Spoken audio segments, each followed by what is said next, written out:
ইমাম বাইজিদ বাস্তামী রাহমাতুল্লাহ আলাইহির নাম শুনেছেন না শোনেন নাই? তিনি কি ছিলেন? জোরে বলেন। তিনি আল্লাহ ওয়ালা ছিলেন না কোন লম্পট ছিলেন? নাউযুবিল্লাহ, জোরে বলেন, জোরে বলেন। সবাই একমত বলছেন? জোরে বলেন। বাইজিদ বাস্তামী রাহমাতুল্লাহ আলাইহি সাধারণ ছিলেন, কিন্তু পরবর্তীতে তিনি জবরদস্ত মায়ের দোয়ায় আল্লাহ ওয়ালাতে রূপান্তরিত হয়েছিলেন। কিসের দোয়ায়? তাড়াতাড়ি বলেন। আল্লাহ ওয়ালাদের ক্ষমতা, আল্লাহ ওয়ালাদের শক্তি আল্লাহ কোরআনুল কারীমের ভিতরে জানিয়ে দিয়েছেন। সূরা ইউনূস 11 নম্বর পারা 15 নম্বর সূরার প্রথম নম্বর আয়াত, আলা ইন্না আউলিয়া আল্লাহি লা খাউফুন আলাইহিম লা খাউফুন আলাইহিম ওয়া লা হুম ইয়াহজানুন। আল্লাহু আকবার। আল্লাহ ওয়ালা যারা হবে দুনিয়াতেও তাদের ভয় নাই, উপরেও তাদের ভয় নাই, তাদের কোনো টেনশন নাই, তাদের কোনো চিন্তা নাই। আল্লাহ বলে যারা হবে ওই জন্যই তো আল্লাহ কোরআনুল কারীমেও যেমন এই কথা বলেছে, তেমনি মায়ার নবী মদিনাওয়ালা বলেন, মান আদানি ওয়ালিয়ান ফাকাদ আযানতুহু বিল হক। বুখারীর riwayতের ভিতরে আল্লাহর নবী বলেছেন, শুনে রেখে দাও, আল্লাহ ওয়ালাদের সাথে যারা বিয়াদবি করবে আমি আল্লাহ তাদের সাথে যুদ্ধ ঘোষণা করে দিলাম। আল্লাহ ওয়ালাদের সাথে বিয়াদবি করা যাবে না, যারা বিয়াদবি করা যাবে না। এখন আপনার কাছে আল্লাহ ওয়ালারা কেমন? এবার লক্ষ্য করে আমার দিকে তাকান। বাইজিদ বাস্তামী রাহমাতুল্লাহ আলাইহি বুস্তাম শহরে তিনি থাকতেন। তো বাইজিদ বাস্তামী রাহমাতুল্লাহ আলাইহি তার জামানায় ওই বুস্তাম শহরে একজন বেশ্যা মহিলা মারাত্মক রূপবতী, মারাত্মক রূপবতী মানুষ লাইন দিয়ে হাজার হাজার ডলার দিয়ে হাজার টাকা দিয়ে তারপরেও লাইন দিয়ে পায় না। সবাই লাইন দিয়ে থাকে ওই মহিলাকে ভোগ করার জন্য। বেশ্যা মহিলা বোঝেন না? বোঝেন না? বেশ্যা মহিলা বোঝেন? বাস, তো ওই জায়গায় কারবারটা একজন মহিলা পেতেছে। বাইজিদ বাস্তামী রাহমাতুল্লাহ আলাইহি তার মজলিসে বহু মানুষ আসতেন, তার নসিহতের কাছে বহু মানুষ আসতেন। আস্তে আস্তে দেখে মানুষের ঢল কমে যাচ্ছে। বাইজিদ বাস্তামী রাহমাতুল্লাহ আলাইহি বলেন, কি ব্যাপার, আমার মুরিদানদের আর তেমন হাজরা দেখতে পাচ্ছি না কেন? কয়েকজন বলল, হযরত এই কয়েকদিন হয়েছে এই শহরের ভিতরে একজন বেশ্যা মহিলা, অপূর্ব সুন্দরী নারী, পয়সার বিনিময়ে দেহ ব্যবসা করছেন। অধিকাংশ যুবকদের মানুষের লাইন ওই বেশ্যা মহিলার সামনে চলে গেছে। যেমনি এই আওয়াজ, এই খবর বাইজিদ বাস্তামী রাহমাতুল্লাহ আলাইহি পেলেন, তিনি মনে মনে ভাবলেন, এই ব্যক্তিগুলো যদি আমার বিয়ের মজলিস থেকে বেশ্যাখানার দিকে চলে যায়, তাহলে আমি বাইজিদ বাস্তামী আমার রবের কাছে কি করে জবাব দেব? তুই ছিলি, এই মানুষগুলো তোর মজলিস থেকে চলে গিয়ে সব বেশ্যাখানায় চলে গেল। এবার একদিন বাইজিদ বাস্তামী রাহমাতুল্লাহ আলাইহি তার একজন মুরিদকে বলে, যা ওই মহিলার কন্টাক্ট কত, বল কত টাকা? বলে, হুজুর অনেক টাকা। বলে, যা ওর ম্যানেজারকে গিয়ে বল কত টাকা লাগবে। আমি বাইজিদ বাস্তামী আমি কন্টাক্ট করলাম, আমি ওই মহিলার কাছে যাব। কিসের জন্য? বেশ্যা মহিলার কাছে যাব। সবাই লাইন দিচ্ছে, আমিও লাইন দেব। বাইজিদ বাস্তামী রাহমাতুল্লাহ আলাইহি তিনি চলে গেলেন। যাওয়ার পর ওই নারীর দরজার সামনে যখন দাঁড়িয়ে গেলেন, এখন বাইজিদ বাস্তামী রাহমাতুল্লাহ আলাইহি বেশ্যা মহিলা যে ঘর, তার যে বিল্ডিং, ওর প্রধান ফটকে মেন গেটে বাইজিদ বাস্তামী রাহমাতুল্লাহ দাঁড়িয়ে গেলেন। যে ব্যক্তি, যে যুবক আসে, যেমনি দেখেন বাইজিদ বাস্তামী রাহমাতুল্লাহ আলাইহি দরজার সামনে দাঁড়ানো, বেটা আসে আর ভয়ে কথা বলো, আল্লাহু আকবার, আল্লাহু আকবার। এখন বাইজিদ বাস্তামী রাহমাতুল্লাহ আলাইহি গেলেন বেশ্যাখানায়। তখন তো মোবাইল ছিল না, কারণ তখন যদি মোবাইল থাকতো আমার দৃঢ় বিশ্বাস, তখন যদি মোবাইল থাকতো আমার দৃঢ় বিশ্বাস, এক শ্রেণীর আমাদের ভিতরে গাদ্দার গুলো মোবাইলের ছবি তুলে ফেসবুকে ছড়িয়ে দিয়ে বলতো, বাইজিদ বাস্তামী বেশ্যাখানায়। বুঝেছেন না? বোঝেন না?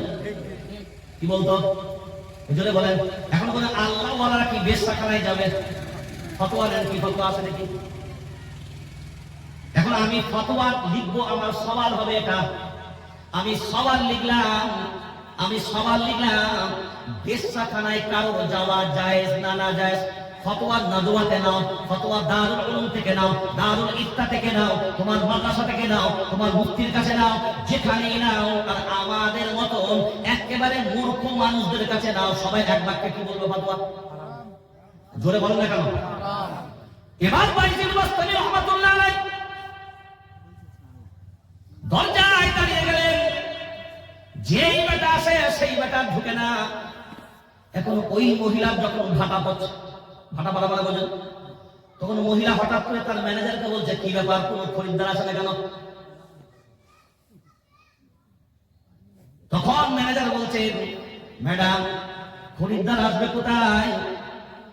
একজন ফকির মানুষ এই দরজায় দাঁড়িয়ে যখন থেকে আছে, একটাও মানুষ ওই ফকিরটাকে দেখে আর ভেতরে ঢোকে না। আল্লাহু আকবার বলেন। ফকিরটাকে দেখে কোন মানুষ আর আসে না। এবার বললে ফকিরটার কি ব্যাপার? এবার ম্যানেজার বলছে, ফকিরটা আপনাকে কন্টাক্ট করতে চাচ্ছে। বুঝে সে কি আমার দাম জানে? বলে হ্যাঁ দাম শুনেছে। দাম কি দিতে পারবে? বলে হ্যাঁ। এখন বেশ্যা মহিলা বড় লোক হবে কি গরিব লোক হবে ওটা তো বুঝবে না, ও ওর অ্যামাউন্টটা বুঝবে। বাইজিদ বাস্তামী রহমাতুল্লাহ আলাইহি টাকা দিয়ে দিলেন। এই টাকা দেওয়াটা এবার কি হবে? ফাতোয়া লাগান। জোরে বলেন না কেন? জোরে বলেন। হারাম হবে। এরপর বাইজিদ বাস্তামী রহমাতুল্লাহ আলাইহি সুযোগ পেলেন। এরপরে তিনি সন্ধ্যার পরে রাত্রের দিকে যখন ওই বেশ্যা মহিলার রুমে ঢুকলেন, ঢোকার পরে তিনি সঙ্গে সঙ্গে বললেন, আমি আপনাকে কন্টাক্ট করেছি সারা রাতের জন্য। কতদিনের জন্য?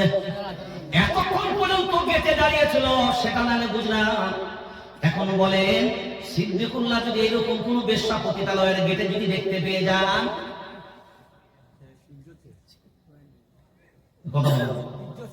বছর খানেক আগে আপনারা যারা এখনো পর্যন্ত দেখবেন ইন্টারনেটে সোশ্যাল মিডিয়ায়, হযরত মাওলানা তারিক জামিল হাফিজাহুল্লাহ তিনি পাকিস্তানে একটা পতিতালয়ে গিয়েছিলেন বক্তব্য রাখার জন্য। দেখেছেন নি সবাই? কোথায়? জোরে বলেন। হ্যাঁ, সরাসরি তিনি চলে গেলেন পতিতালয়ে। বেশ্যা তাকে যখন সাংবাদিকরা প্রশ্ন করছে, আপনি পতিতালয়ে বেশ্যাখানায়?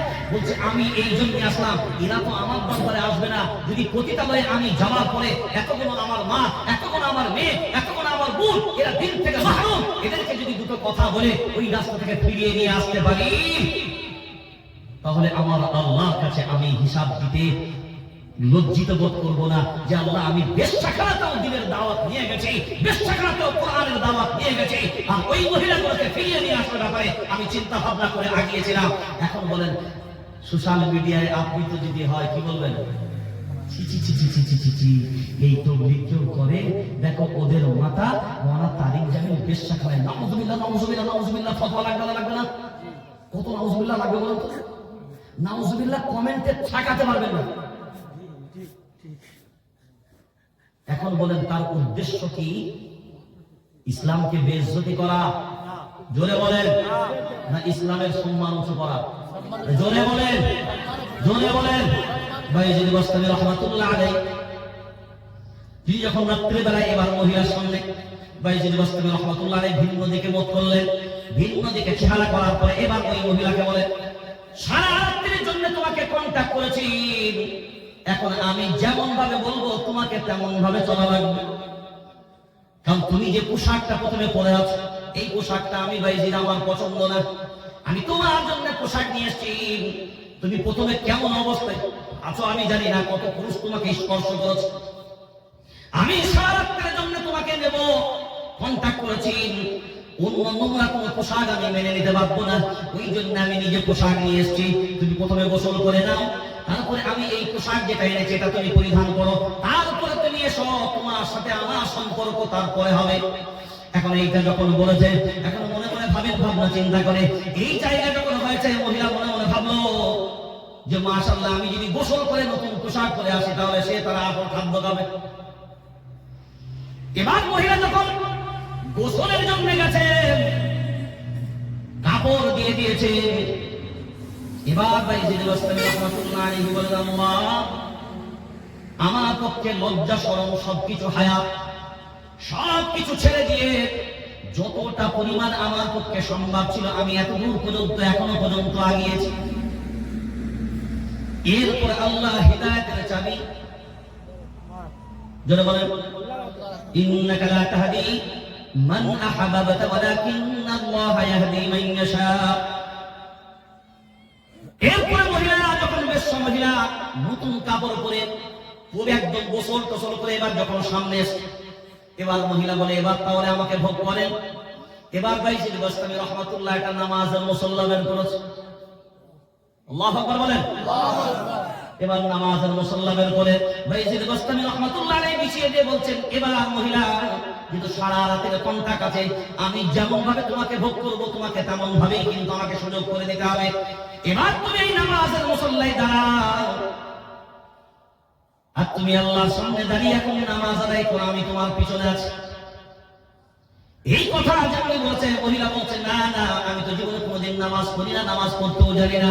বাইজিদ বাস্তামি রাহমাতুল্লাহ আলাইহি, তুমি নামাজ পড়তে জানতে হবে না, তুমি দাঁড়িয়ে যাও, দাঁড়িয়ে গিয়ে কিছুই বলা লাগবে না, শুধু দাঁড়িয়ে থাকো, কারণ এটাই হলো আমার নির্দেশ, কারণ আমি তোমাকে সারা রাতের জন্য কন্টাক্ট করেছি। ওই মহিলাকে যখন দাঁড় করিয়ে দিয়েছে, মহিলা দাঁড়িয়ে আছে, বাইজিদ বাস্তামি রাহমাতুল্লাহ আলাইহি আল্লাহর কাছে হাত তুলেছে, আল্লাহর কাছে হাত তুলে এবার বলে, উদউনি আস্তাজিব লাকুম, আল্লাহ বলেন তুমি আমার কাছে চাও, তুমি আমার কাছে যদি চাও আমি আল্লাহ দিতে পারি, অন্য কেউ দিতে পারে না।